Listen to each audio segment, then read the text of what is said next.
Hey guys, so Apple just had their October event today and they released a whole bunch of new things, including the new HomePod Mini, new AirPods, and new MacBooks. So I want to focus this video mainly on the new MacBooks and give you my thoughts on the new MacBook Pros, what I think about the design, the hardware, software now we had to consider as well, and what I ended up ordering. So first things first, wow. I mean, we had rumors about a notch coming to the MacBook Pro like a couple days before today's event, and unfortunately ended up being true. Now, whether you are pro notch or anti-notch, I think that we should all dial back on our notch rhetoric, right? I think there's a lot of people who are super for it, super against it. There doesn't seem to be a lot of middle ground. In my opinion, I don't think it's a great design choice. I think that when you have an iPhone that's trying to go towards a notchless design, setting the new design precedent on your MacBooks with that notch seems a little odd in my opinion. But regardless, the notch is there,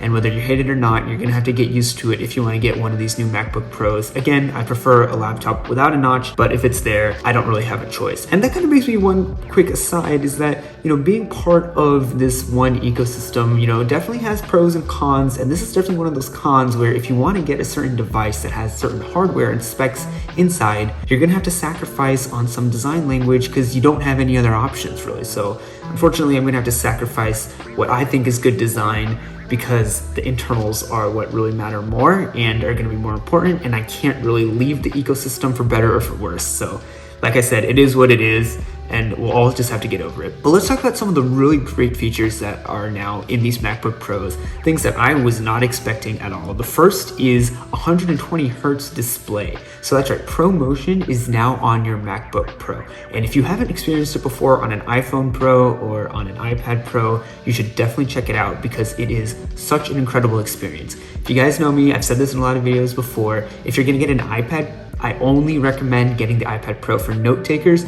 simply because of the 120 Hertz display. The refresh rate is incredible. It makes handwriting so much better, and it's something that I think everyone should be utilizing. And hopefully this technology will become more standard in the future because it's just a really good thing to have on your device. But I'm really appreciative now that we have all the Pro devices, so the iPhone Pro, the iPad Pro, and now the MacBook Pros, they're all gonna have 120 Hertz. At least the new ones are all gonna have 120 Hertz. You can still buy the 13-inch MacBook Pro that wasn't redesigned, which won't have ProMotion, but the newly redesigned ones, the ones with the notch, are gonna have 120 Hertz, which is really great to see. Next, let's talk about these new screen sizes. So the MacBook Pros are now gonna come in 14 and 16-inch sizes instead of the 13 and 15-inch sizes that we've had in the past. So I'm actually coming from a 2015 15-inch MacBook Pro. You can see here. So I am super excited that I finally get to update this 6 years later. And this has lasted me really well so far.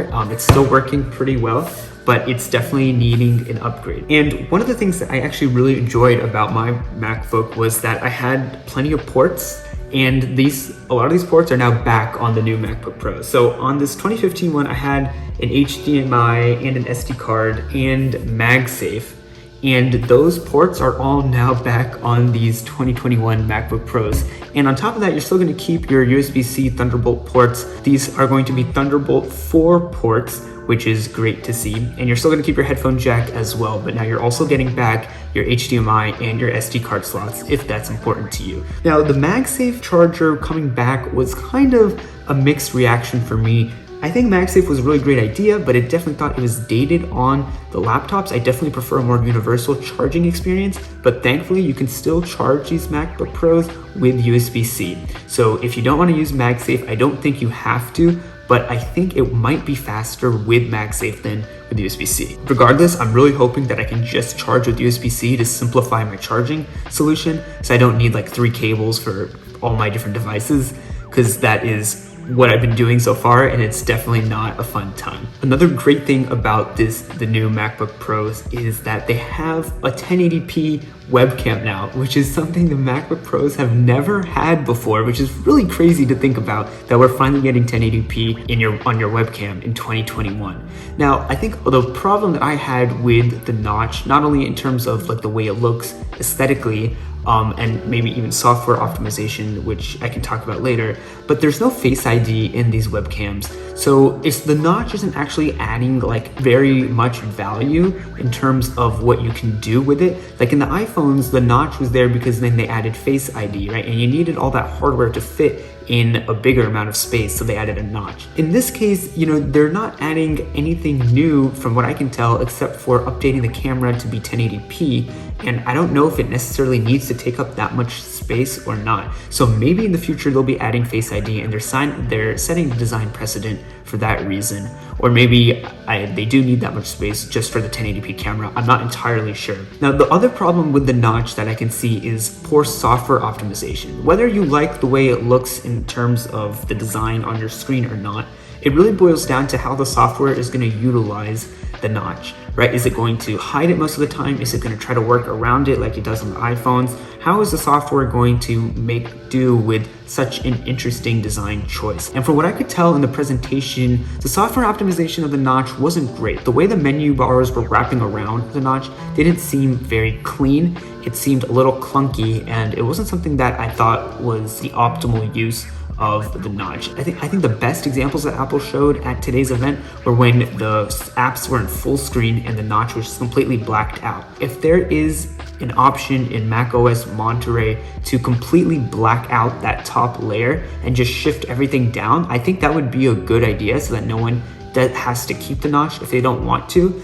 and they'll just have a thicker bezel at the top. I think that's a good option to provide for consumers. But again, I'm not sure if that's actually happening or not, but I think it would be a good idea. All right, finally, I just want to talk about the actual weight and the chassis of these new MacBook Pros. So they're actually going to be a little bit heavier than even my 2015 MacBook Pro. So just for context, this 6-year-old laptop weighs 4.49 pounds, but the new MacBook Pros are actually going to weigh 4.7 pounds. So that's basically like 0.2 more pounds. So hopefully these are not going to be considerably heavier in terms of the feel, even though on paper they are 0.2 pounds heavier. Hopefully I won't be able to feel it. They are also pretty chunky looking devices. They're not very slim. They look pretty thick. So I really hope that won't be too much of an issue in terms of portability. Okay, finally I want to talk about the new chips that they added to these devices. So if you follow me on social media, you know that I was pretty concerned with the idea of having the chips being named M1 Pro and M1 Max. I think it's very confusing for consumers because you have an iPhone Pro and an iPhone Pro Max, and now you have a MacBook Pro with an M1 Pro chip and a MacBook Pro with an M1 Max chip. And people might be confused as to whether Pro is better or Max is better. So the Max chip is actually the better one. It's gonna have way better performance than the M1 Pro chip. It's also a mouthful to say M1 Max MacBook Pro or M1 Pro MacBook Pro. I think it was a very poor choice to go with these naming conventions. And I'm guessing this is the naming convention they're gonna have to stick with now with all their M chip updates. When they get the M2s or the M3s or whatever happens there, they're gonna have to probably go with Pro and Max, or it'll just even get more confusing in my opinion, but we'll just have to wait and see what they end up doing with that. Let me walk you through which MacBook Pro I ended up ordering for myself. Now, these were definitely not cheap devices. I needed to get a 16-inch to replace my 15-inch, so I ended up going with an M1 Pro MacBook chip, and I will go ahead and just tell you what exactly I got. Okay, so I basically wanted to go with the cheapest option and then upgrade the RAM and the storage to fit my needs, because I'm not a huge pro level user of my devices. Basically the most intensive thing I do is video work and video editing, and my M1 iMac handles that really well already. So I don't think I really need any more power than that, or like a substantial more amount of power. But I think it's good to have not only for future proofing, but in case I end up stepping up my production quality or doing something like that, then I think it's important to have. But I still don't think I need an M1 Max. So I went with an M1 Pro 16-inch MacBook Pro in space gray. So this is going to come with a 10-core CPU, a 16-core GPU, and a 16-core neural engine. In terms of the CPU, it's a 10-core CPU, but only 8 of those are going to be your high-performance cores, while the other 2 are going to be your efficiency cores. Now, I did end up upgrading the memory from 16 gigs of RAM to 32, and I did bump up the storage from 512 to 1 terabyte. It's great that the MacBook Pros are now starting at 512s, but for me, I think a terabyte is the minimum amount of storage I need, but I didn't want to pay any more for anything more than that, so I just settled for 1 terabyte. So the total cost of this one device came down to $3,099, which is, I think, almost $800 more than what I paid for my 2015 MacBook Pro. But this one lasted me 6 years, and it's still working. So hopefully this new MacBook Pro can last me for quite a while and will be sufficient for whatever I need for it to do. All right, so those are my thoughts and my order of the new MacBook Pro. Let me know what you guys think of Apple's new announcement. Did you purchase a MacBook Pro? How do you feel about the notch? I'm interested to hear what you guys have to say. When it does come in, mine's coming in early November. I'll definitely do an unboxing of it and share it with everyone so we can see what these MacBook Pros are all about. All right, thank you guys so much for watching. I'll see you next time.